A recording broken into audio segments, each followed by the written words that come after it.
Do you know where secrets go? 'Cause I've forgotten mine. They've slipped out of my control, and you know where they hide. Your love's a little heavy, you're touching me already, and it's working up my nerves.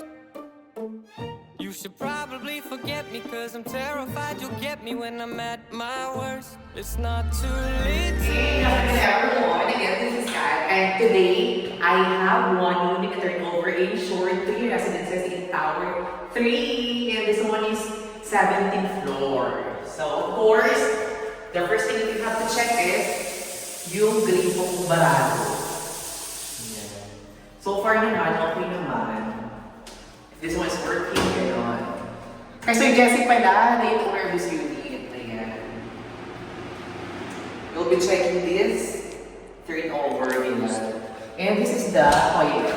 Ito yung turnover na units ng SMBC basically. And for this one, this is Tower 3, Shore 3 residence in 17th floor and facing amenity. Later I'll show you. Then make sure that you didn't plug yung lavatory. Then the toilet must be continuous flushing.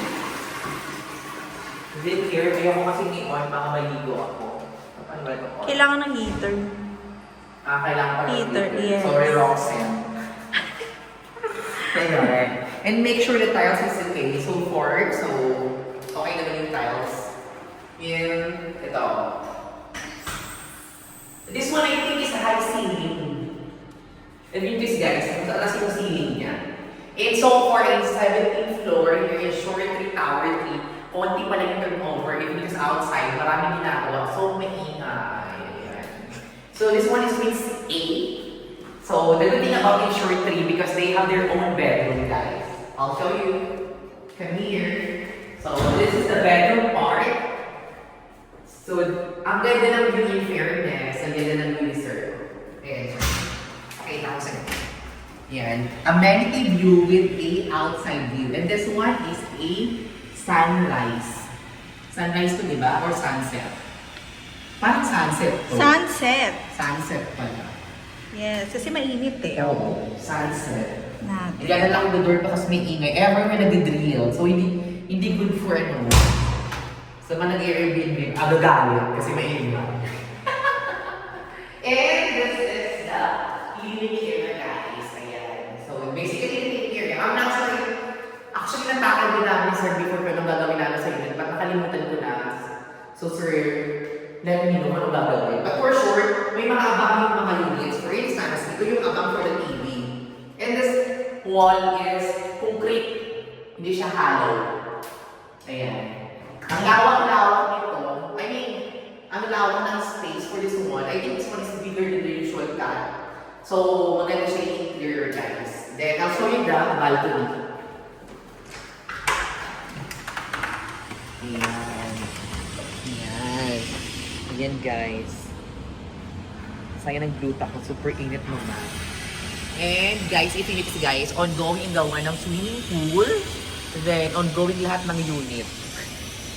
So, ang iingay. So, I just asked lately kung kailan turnover ng pool. Wala pa daw ng date. Ayan, let's go na doon. Ang mainit. Sayang ng gluta.